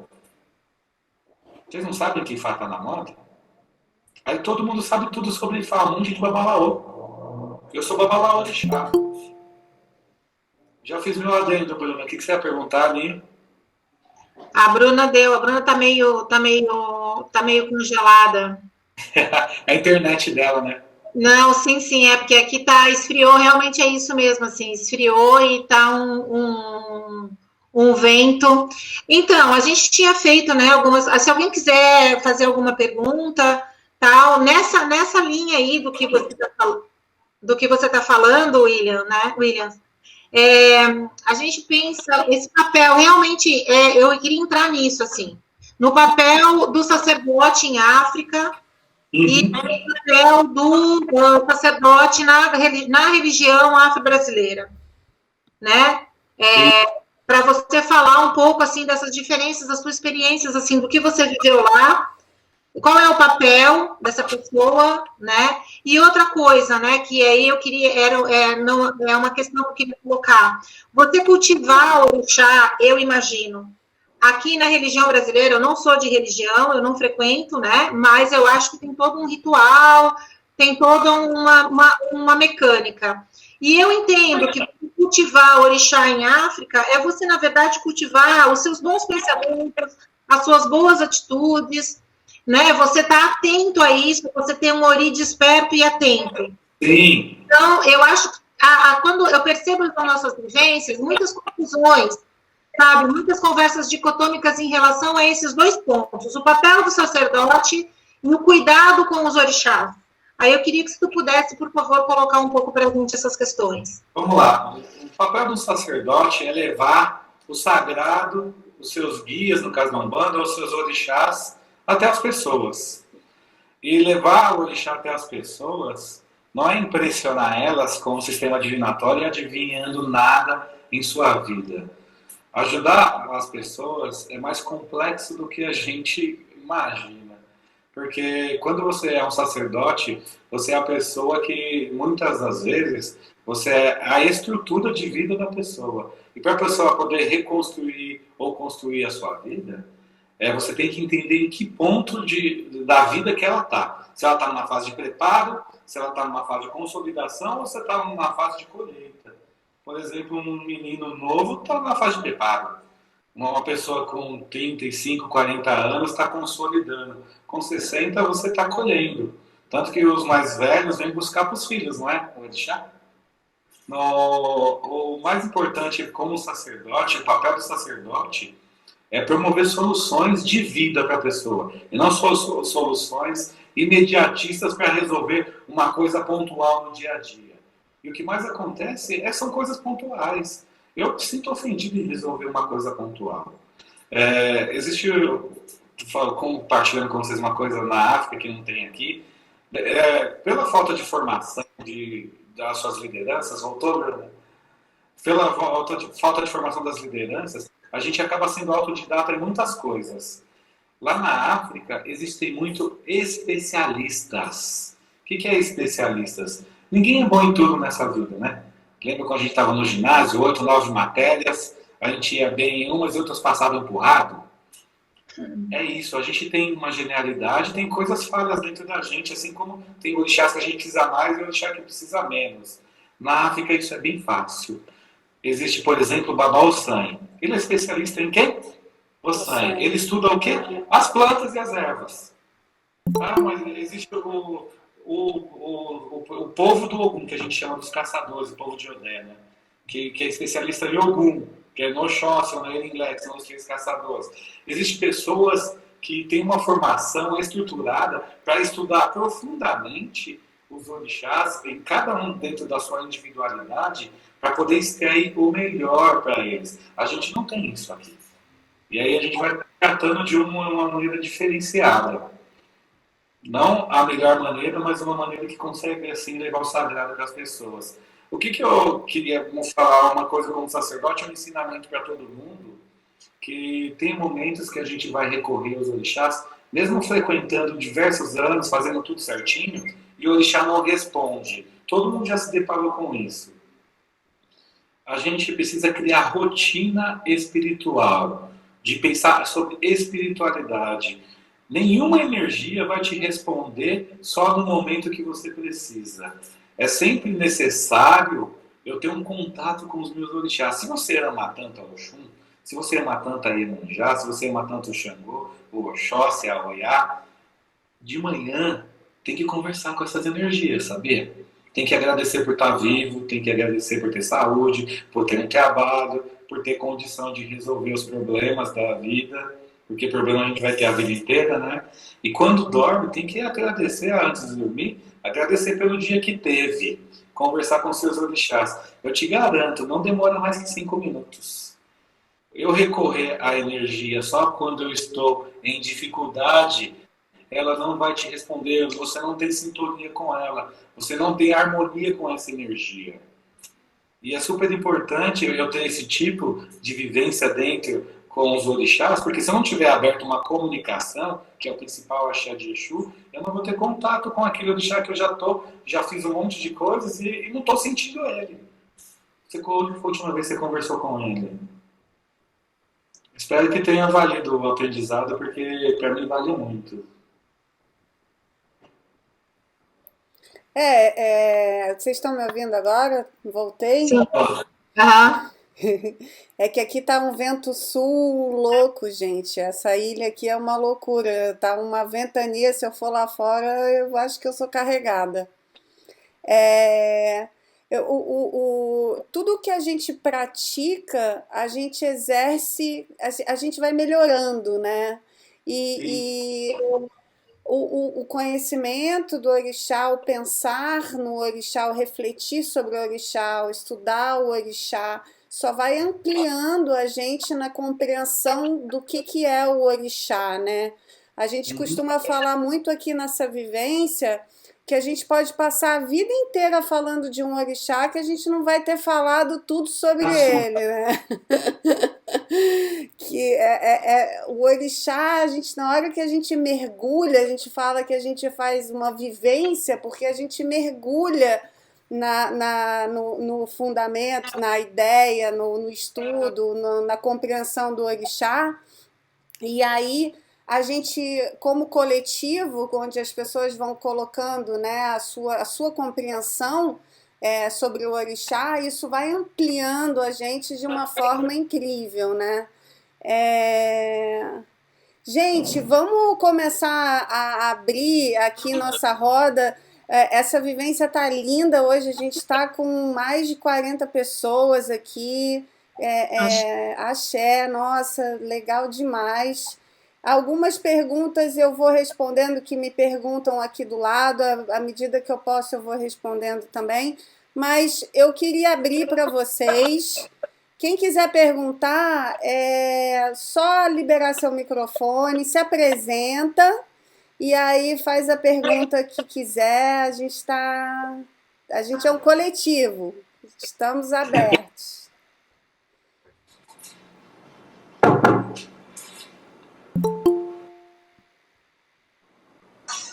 Tá todo mundo tímido? Já tá todo mundo tímido aí, vamos abrir então espaço. Oi, Jane. Vamos ajudar aí. Então, eu sou o Jane. Prazer, William, né? Prazer. Alguma coisa tá acontecendo aí, não sou eu? Não sou eu também, eu tô te ouvindo. Alguém está compartilhando a tela. Eu tô bem pertinho. Eu e não com Bruna, não é Bruna, então... Eu vou fechar aqui, não vamos ver se eu. funciona. Eu sei, alguém que aí que está compartilhando a sua própria tela do celular. É alguém que está no celular. Bom, a pessoa quer falar, será isso? Não, eu acho que é a Fabiana, porque olha, não, acho que não é que a pessoa quer falar, não, Jane. Acho que de repente está acontecendo alguma coisa mesmo errada, assim. Isso daqui é compartilhamento de tela. Alguém está compartilhando. Deixa ela não compartilhe nada proibido, às vezes a gente faz isso. De repente é muito comprometedor. Eu não apertar em botão que a gente sabe o que significa. Exato. Por isso que eu já aviso. Hoje eu mandei uma foto para o grupo de trabalho que era para o pessoal, então ferrou. Certo. Então, eu sou o Jane. Prazer a todos, eu sou de Florianópolis. Normalmente eu falo que eu sou macumbeiro e eu sou muito questionado por causa dessa questão. O povo negro trabalha muito com essa questão da macumba, né? De tirar esse pejorativo. Mas eu sou um bandista. Antes que pergunte, sou um bandista espírita, então eu nem sei te dizer. Tecnicamente é um banda de terceiro milênio. Eu estou estudando, eu tenho apenas 13 anos de caminhada, né? Eu vim pela dor, não vim pelo amor, então tudo isso é todo um trabalho aí. E eu gostei muito das suas colocações, tem muitos pontos de vista assim que eu concordo. Achei legal o negócio que você falou do kippah, que realmente é a cultura muçulmana, o que os homens usam, né? Um kippah que se chama, que se usa na cabeça, que cobre a cabeça, né? E eu vou polemizar um pouquinho mais, porque eu vou te fazer uma pergunta bem polemizadora, assim, bem polêmica para alguns, para outros nem tanto, né? Mas como eu gosto de incomodar como militante de direitos humanos, eu sou obrigado a questionar. Eu não vou trazer nada de religião, eu vou trazer mais de política, de sociedade, enfim, de tudo isso que vem acontecendo. A gente vem vindo, eu sou um homem trans, então vai por aí, né? A questão LGBT, que é uma das minhas causas, né? Muitos dos meus irmãos ainda sofrem discriminações diversas, né? Graças a Deus, aos seus orixás e tudo mais, eu não preciso mais estar no papel de mulher que eu já estive, né? Eu agora, desde 2017, eu partilhei outro dia, desde que eu me assumi e aceitei essa parte Oxum em mim, esse amor próprio, eu sou o Jen, e ninguém mais me muda isso, né? Isso é muito legal no meu terreiro, porque foi uma quebra de preconceito. Imagina, minha mãe de santo tem 65 anos. E a galera do meu terreiro, uma grande maioria é na idade assim mais velha, né?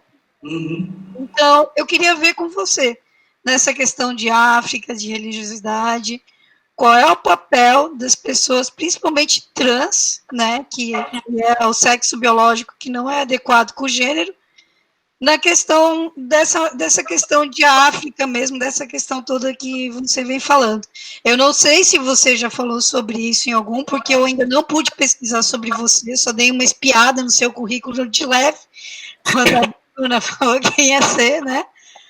Mas, enfim, eu queria ver essa questão, mais ou menos, eu não sei se eu me fiz entender, eu acho que sim, né? No... Eu entendi sim, Jane, obrigado pela pergunta. Na África não existe esse tipo de militância. Até porque eles não estão preocupados com o que tem no seu corpo, se é genético, se é científico, se é gosto ou se é desgosto. Ninguém está preocupado com o que você está fazendo com o seu corpo, ele é seu.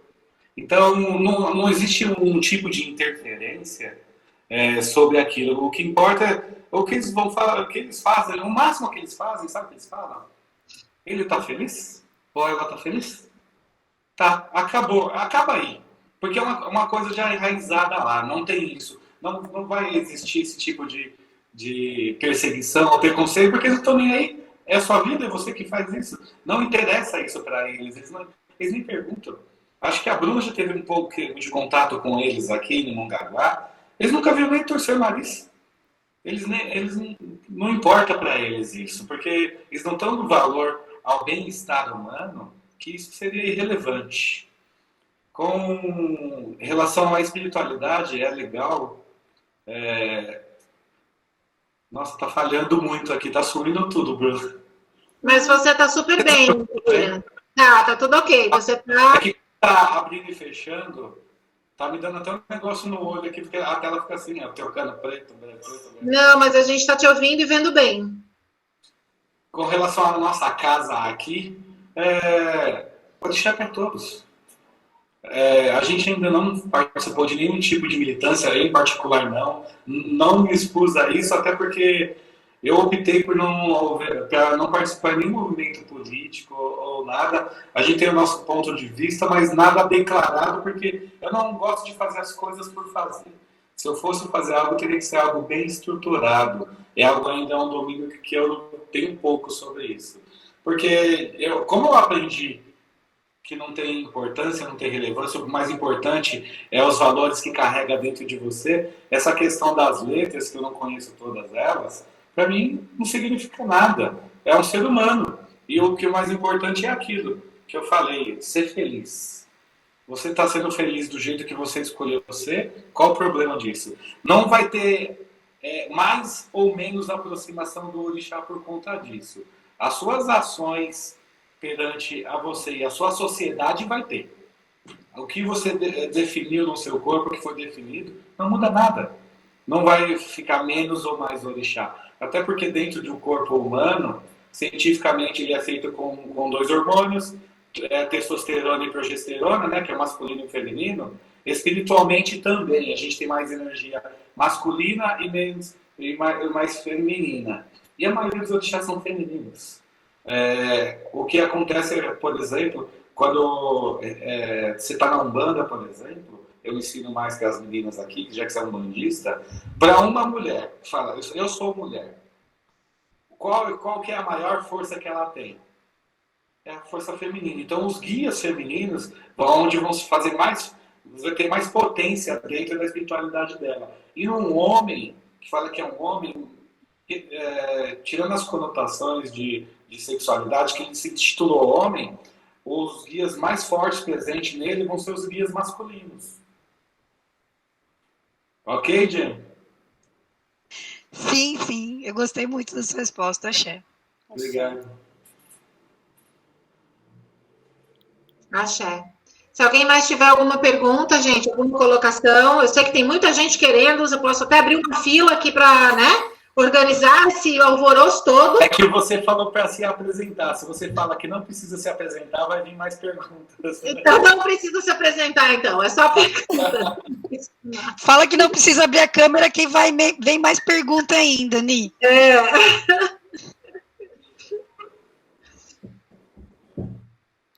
Vamos lá, gente. Mas tá um papo bem gostoso, porque eu vou fazendo uma revisão da minha experiência espiritual. Sim. Tem muito umbandista na sala? Muito, muito, muito? Não sei. Cadê Tem muito bandista, de repente podem responder aqui no chat, a gente faz um levantamento. Não vários de casa.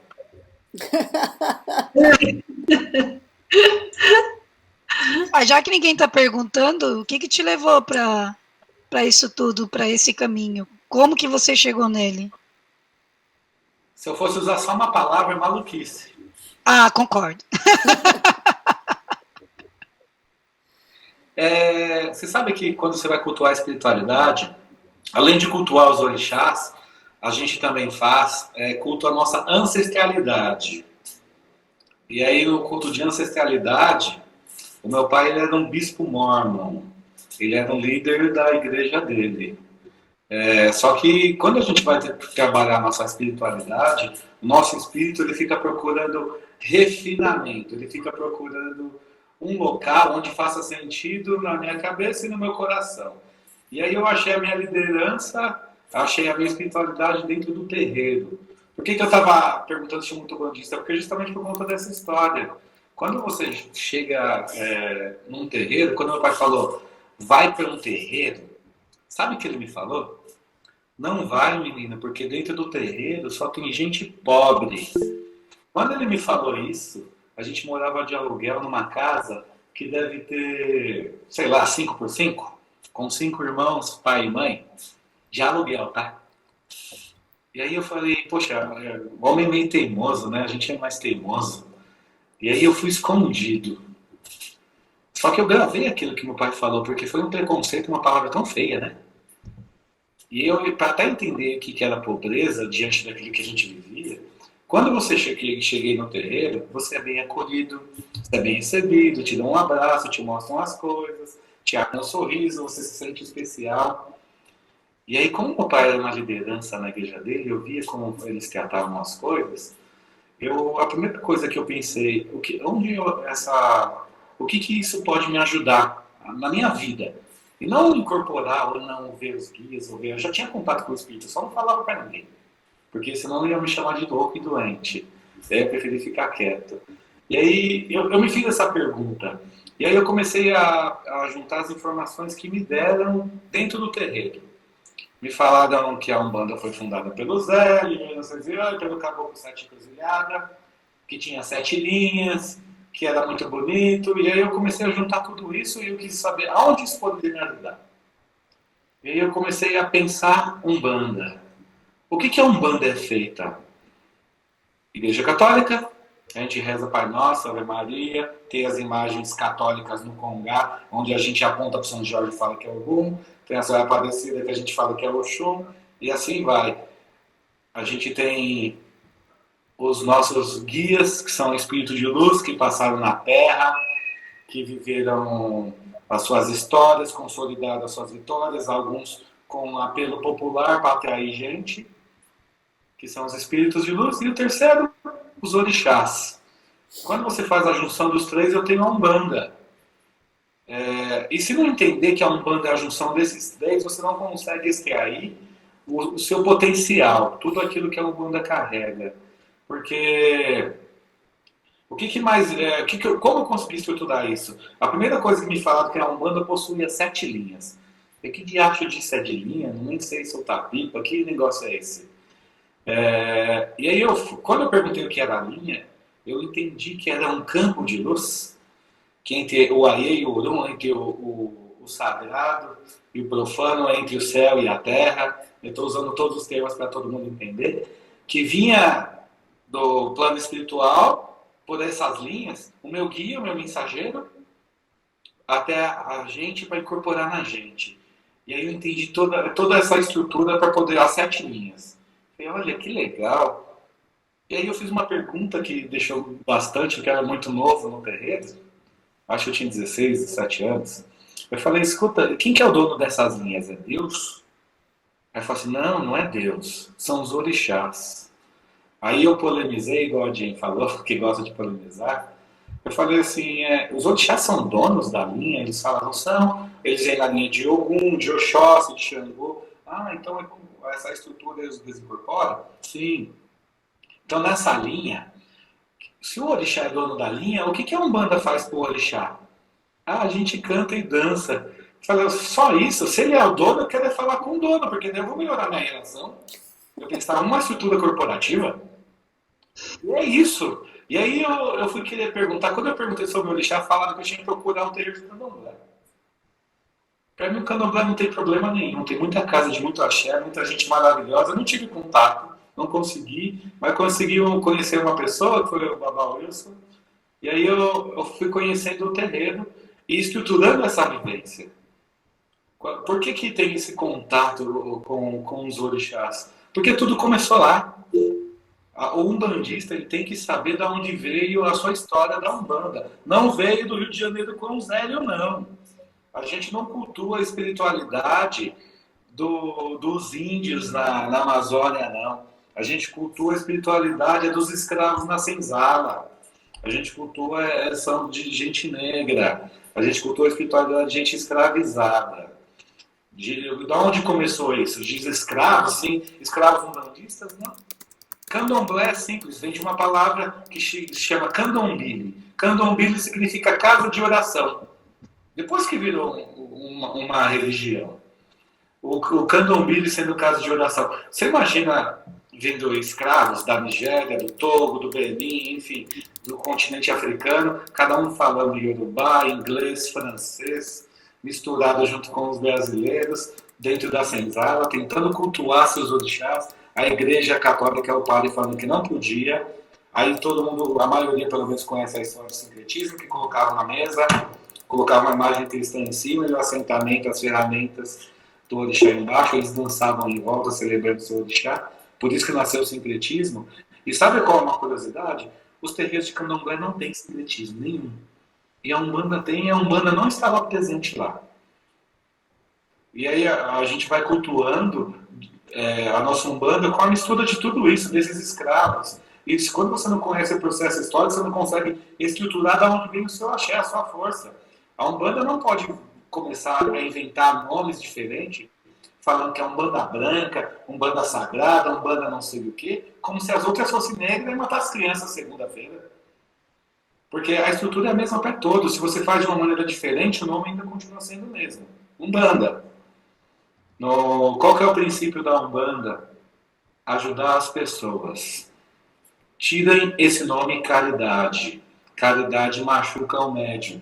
De Umbanda, o afro, candomblé. Essa caridade espiritual machuca as pessoas. No final, sempre alguém paga a conta. Se eu der uma vela para cada filho daqui de casa, mesmo que uma vela custe R$1, no final vai sair R$200. Quem pagou essa conta? Quando você vai trabalhando na espiritualidade, principalmente quem está dentro das casas, a gente trabalha com gerenciamento de conflitos o tempo todo.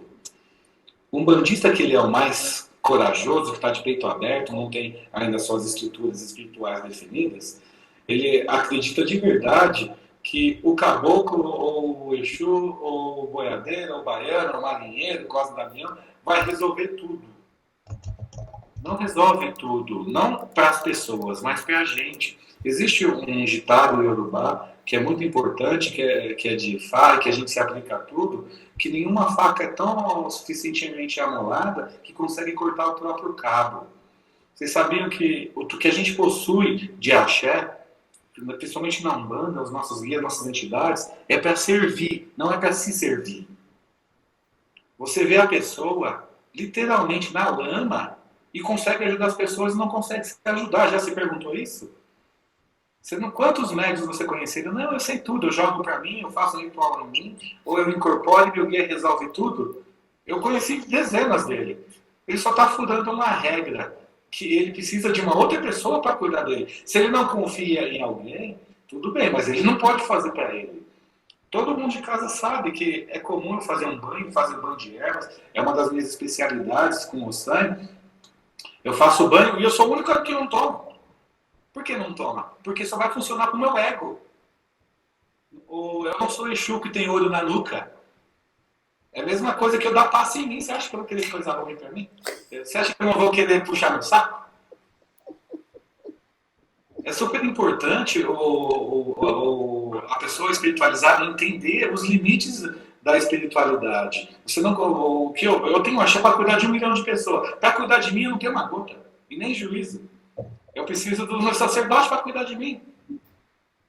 E aí o umbandista entra para se cuidar o tempo todo. Essas coisas não se ensinam nas casas. Por que não ensina? Porque não é interessante. Tem uma coisa que eu falei com a Bruna, lá e a gente acabou não abordando, que é uma vergonha. A maioria das pessoas, pelo menos que eu tive contato, tenta aprisionar as pessoas dentro dos seus ilês, dentro das suas casas de axé, dentro dos seus terreiros. E fica um absurdo quando a pessoa sai, parece que é o fim do mundo. O orixá não entrou com seus devotos escravizados? Não teve todo o processo de escravização dentro do nosso país, que é uma vergonha? Quando você entra numa casa e se sente presa a ela, é contra a axé para você. Contra a axé para o seu sacerdote, contra a axé para os seus irmãos. Porque ninguém está lá porque tem que estar lá. É sempre uma escolha. Ai, mas eu estava assim, eu fui salvo, eu senti assim. Sempre é uma escolha. Você só fica amparado nas suas desculpas. Porque no final é uma escolha. E é muito melhor você escolher isso do que alguém te impor isso. Babá Williams, a Simone pediu para perguntar aqui, ela pergunta sobre a Umbanda e a Jurema. Eu não conheço de Jurema. Eu gostaria de conhecer, mas é que é assim, igual, vou usar o exemplo do jogo de búzios. Me pergunta se eu jogo carta, runa e tarô. Eu mal tenho tempo para aprender tudo sobre o jogo de búzios. Como que eu vou me dedicar a outras coisas para ser mais ou menos? Não dá para ser mais ou menos. A gente tem que ser especialista em algo. Aí eu preferi optar pelos búzios, pela Umbanda e pelos orixás. Aqui eu tenho um culto semanal de Umbanda. Estou ignorando que não tem pandemia, tá? Vou te dar uma informação antes. Gira de Umbanda. Uma vez por mês a gente faz o céu dos orixás. A gente trabalha com os guias, trabalha com os orixás, sempre separado, com metodologia diferente, a filosofia sempre é a mesma, porque o bem é sempre o mesmo, né? A palavra sempre é a mesma. E Jurema eu não conheço. Deixa eu falar só, Cadinho, uma coisa que eu esqueci. Que deu até branco agora. Eu estava falando sobre caridade, que é um problema para o médium. Isso é um problema muito sério de caridade. Não é só pagar a conta. Quando você vai rezar para uma pessoa, você vai pedir para uma pessoa, você vai atacar um problema de uma pessoa, seja ela qualquer, seu filho, sua mãe, seu cachorro, seu papagaio, qualquer pessoa que seja, o problema da outra pessoa não vai embora porque você é mais forte. Ele, pelo contrário, ele vai te enfrentar e você achou um outro inimigo. O que acontece com os médios, principalmente que está começando e não tem muita experiência? Você vai atendendo, você vai dando passe, você vai conversando, você vai tentando salvar o planeta e ajudar as pessoas da melhor maneira possível. Só que você vai acumulando conflitos na sua vida. E aquilo se acumula. Tem um momento que, se você não dá e procura outros caminhos para poder se limpar, ou procurar seu sacerdote como faz isso, aquilo soma e a sua energia vital cai, e aí você perde alguma coisa muito importante. E a energia sempre procura o elo fraco. Olha, eu gosto de usar como exemplo benzedeiras. Eu, graças a Deus, comecei com duas que me ajudaram muito. Muito, amo muito elas. A Dona Maria e a avó Isaura já são falecidas. Eu tinha certa idade, eu tinha muito problema com espíritos, elas me benziam. Tiraram todos os meus problemas. Sabe onde os meus problemas ficaram? Na casa delas. Eu conheço os filhos dela, conheço alguns irmãos que estão vivos. Ela morava no Cortiço. Sabe onde todo mundo mora hoje? No mesmo lugar. Porque ela limpou um bairro inteiro. Esse bairro, sabe onde ficou? Na casa dela. Ninguém consegue prosperar. Ninguém consegue crescer porque somatizou o problema do bairro todinho numa pessoa só. Os guias, eles vão te proteger e te limpar no máximo que eles puderem. O máximo. Só que esse máximo ainda não é o suficiente. O médium sempre precisa procurar ajuda para uma liderança espiritual, para alguém liderar a sua vida. A gente nunca é capaz de fazer tudo pela gente. Eu não consigo fazer as minhas coisas espirituais para mim. Isso é super importante para aprender a entender a hierarquia espiritual. É sempre alguém cuidando de alguém. E no topo, é dois no topo. É o mundo masculino e o mundo feminino. Um cuida do outro. Por a gente ser uma cultura muito autodidata, as pessoas se acham super autossuficientes, capazes de usar os seus guias ou o seu axé para resolver o próprio problema. Você consegue amenizar e suavizar. Resolver não resolve. É como se você fizesse um ebó em você. Isso é que eu estava falando sobre a questão de caridade que deu todo esse assunto, tá? Axé. Entendi. Axé. Entendi, sim, muito, muito legal. A Simone Williams, ela tem uma pergunta aqui, ela está precisando sair. Perguntou, na Umbanda, cultua-se orixá ou santos? É cultural. Eu não cultuo santo porque santo é católico. Eu cultuo orixá. Eu deixo os santos, as imagens católicas no meu congá em respeito à tradição. Tem alguma coisa que eu tenho que respeitar. Eu cheguei agora, a Umbanda tem mais de 100 anos, eu só tenho 40, então eu respeito por tradição. Mas o nosso culto é a orixá. Santo deixa pro padre. Eu não fecho na quaresma, eu não fecho o hospital porque tá passando por uma data que não pode atender, não. Eu cultuo orixá. Eu sei que a maioria me chama de pai de santo, eu sou sacerdote, sou babalá orixá, mas é uma questão, não é errado, é só cultural.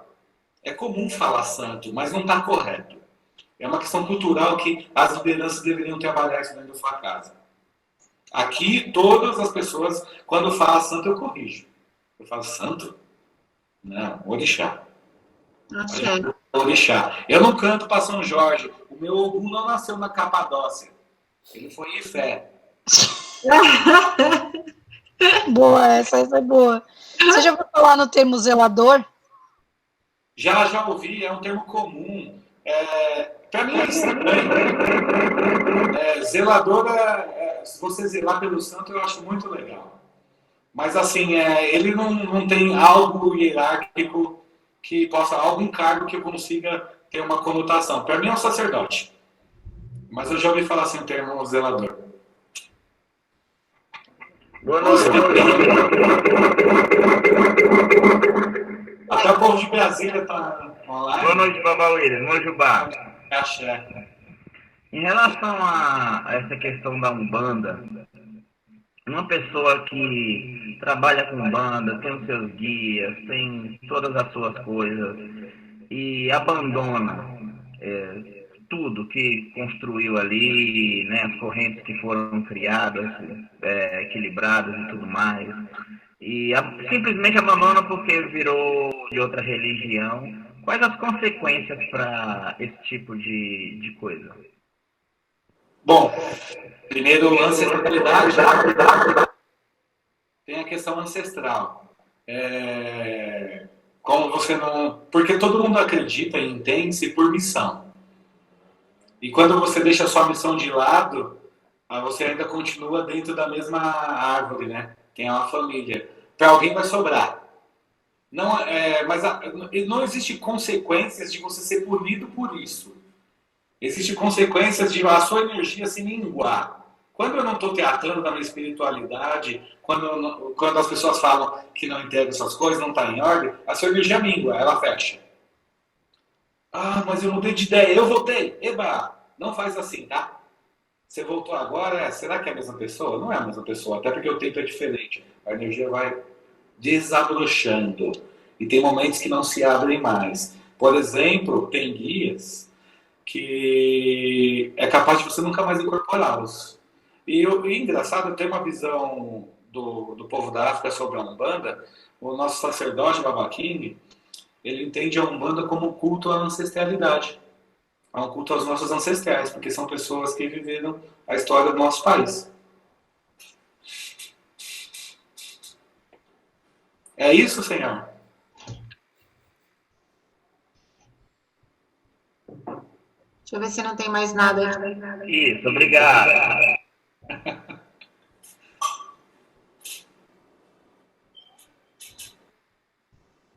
Então, a Simone colocou aqui também, olha, o senhor canta em Yorubá ou algum dialeto africano quando cultua orixá em sua casa, tocando umbanda?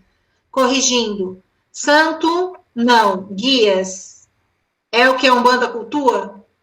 Correto, Umbanda cultua guias. Espírito de luz são guias. Os cultos são separados. Eu tenho o dia de Umbanda e tenho o dia do Ossé dos Orixás. Eu até tenho a cortina, a gente tampa congá, tampa tudo. Todos os cânticos são em Yorubá. Todos. Em Yorubá, que a gente consegue entender porque eu preparei a apostila, então todos têm a tradução daquilo que está cantando, porque é gostoso a gente saber o que está cantando e interessante para o entendimento daquilo que eu estou cantando. Antes que as meninas fechem, tem acesso a esse material todo ou é só para o pessoal da sua casa? E outra coisa, eu acho que um pedido meu, talvez, né, não sei dos outros, mas você podia fechar cantando um pontinho, então, em Yorubá depois, no final. Já pensou na sala aí, o pessoal incorporando aí? Ah, então, eu não pensei nesse... pois é, não penso desse jeito. Pois é. Tá bom, entendi. Mas só uma letrinha? Eu queria colocar uma coisa, assim, para você, Williams. Assim, a gente tem aqui na nossa vivência uma ideia de que a gente trabalha, acima de tudo, no amor, assim, sabe? No amor, no respeito às diferenças, no respeito ao outro. E a emoção, o sentir, são elementos vitais para a nossa vivência. Tanto, e a gente aprendeu isso, tanto fisicamente, quando era aqui no Espaço Herê, quanto agora aqui online, onde a gente acessa o sentir, a emoção, e é essa conexão. Né? Aí a minha pergunta, né, quando o teu contato em África, com o culto aos orixás, o que mais te emocionou? O que te pegou? O que foi aquela dose de amor, assim? Fui lá na Forja. Eu fui fazer uma iniciação de Ogum, Xumugun Alabedé, que é o forjeiro. Eu já sou iniciado, já era iniciado em Ogum. Quando eu estava na Forja, devia ter uns 2.000 pessoas assistindo.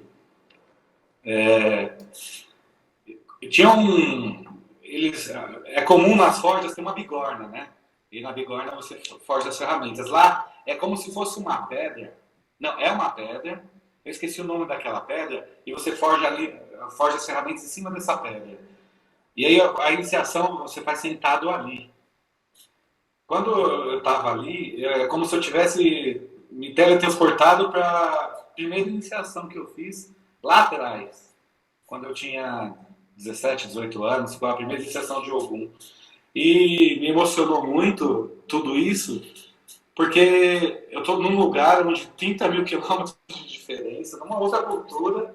E aí a primeira iniciação que eu fiz de Ogum com o meu sacerdote Baba Wilson, elas estavam interligadas, porque independente se ele estava fazendo da maneira que ensinaram lá, ele fez com tanto amor que tinha seu valor sim, tinha seu respeito e tinha sua valia. E foi isso que levou até lá. E quando teve esse tipo de conexão, aí não tinha como, eu desabei. Axé. Que lindo. Que lindo. Que lindo, axé. Gente, antes do Williams cantar pra gente, para encerrar, vai ter que cantar. Vai ter que cantar. Um pontinho de leve. Alguém tem mais alguma pergunta? Não fiquem tímidos. Posso 10 segundos, só pegar uma aguinha? Vai lá, fica à vontade. Aí vocês vão refletindo, gente. Não é possível, o povo fica muito envergonhado para perguntar as coisas. Aí a gente vai ouvir. Até a Ana Paula tá querendo. Gente, a gente tem uma cantora no nosso coletivo que ela é maravilhosa. É de arrepiar o cucuruco, assim, ó. Quando ela começa a cantar, é uma emoção só. E eu faço ela cantar toda vivência, né? Todo encontro eu faço ela cantar porque eu amo ouvir ela cantar. Aí hoje ela tá aqui pedindo pro Williams cantar. Então olha a responsa, hein? Voltei. A responsa. Eu sou Gente, super tímido. você é super. Você é super. Falar que não tinha que ter timidez, ó. Olha a contradição aí. A primeira característica assim que a gente viu, timidez. Foi. Muito tímido. Não sei nem como você lida com tanta É timidez. verdade. As pessoas não acreditam, mas é verdade. Uhum. Gente, então, bom, vamos finalizando. Eu quero agradecer a presença de todos, de todas, dizer que foi uma honra estar aqui com vocês, compartilhar esse conhecimento do Williams e foi muito legal. Para vocês irem lá depois no nosso canal, compartilharem esse vídeo, porque isso aqui é muito importante da gente passar para frente. A gente tem que espalhar o conhecimento mesmo.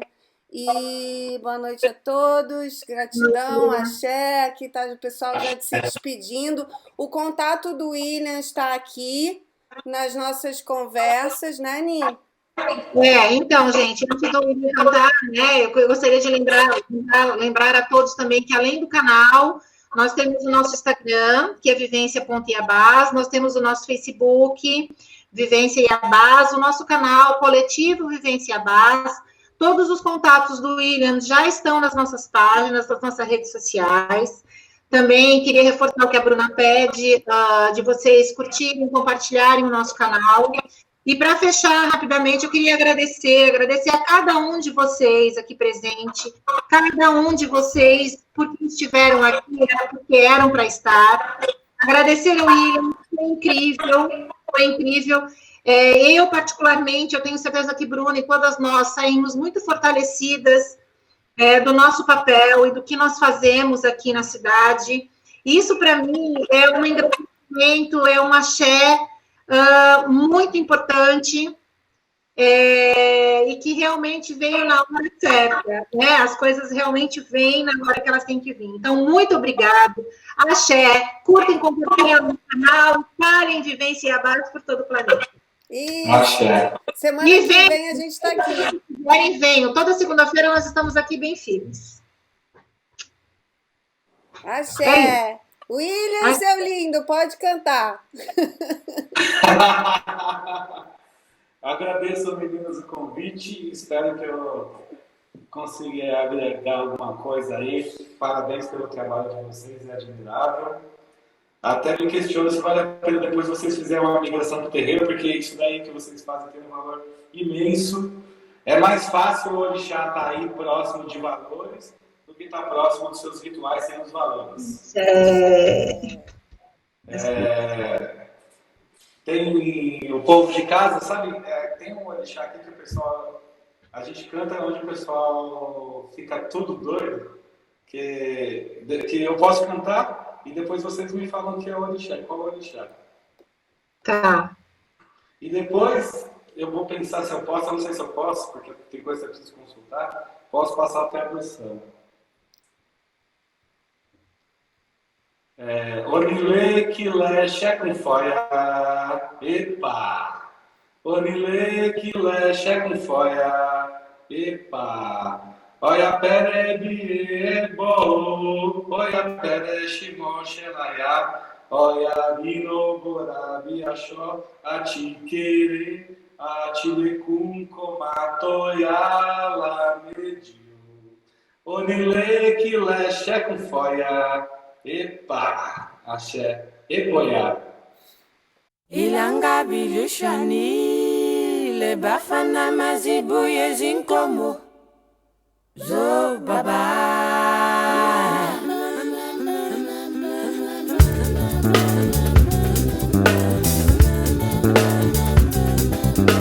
Ilanga liswani, we bafana mazibu yezinkomo. Zo baba.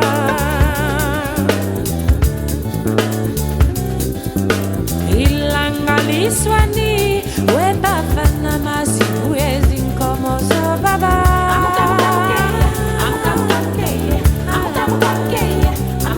Sengi watende kwela nasema de gweni, anga evansiluto.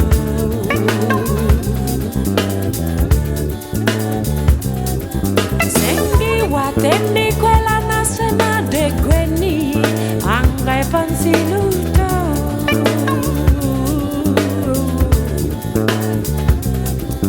Siolo palangani, masiegi como so baba, zemunda no moya. Siolo palangani, masiegi como so baba, zemunda no moya. Bafana zifina.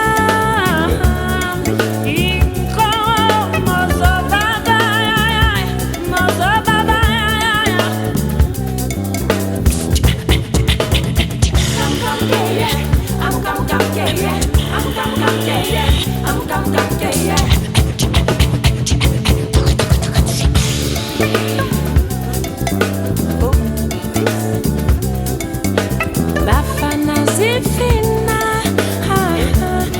izinkomo so baba. Bafana zifina, izinkomo so baba.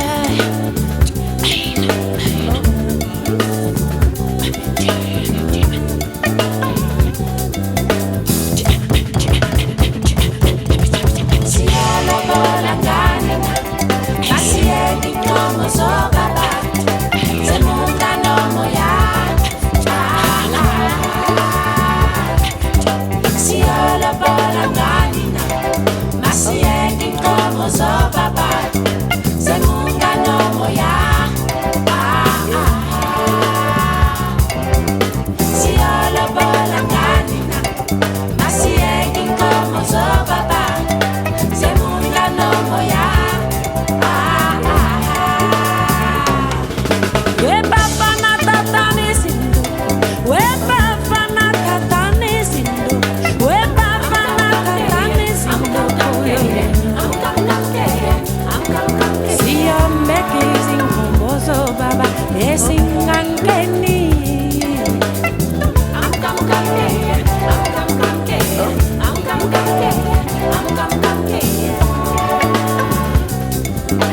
Ilanga liswani, we bafana mazibu yezinko.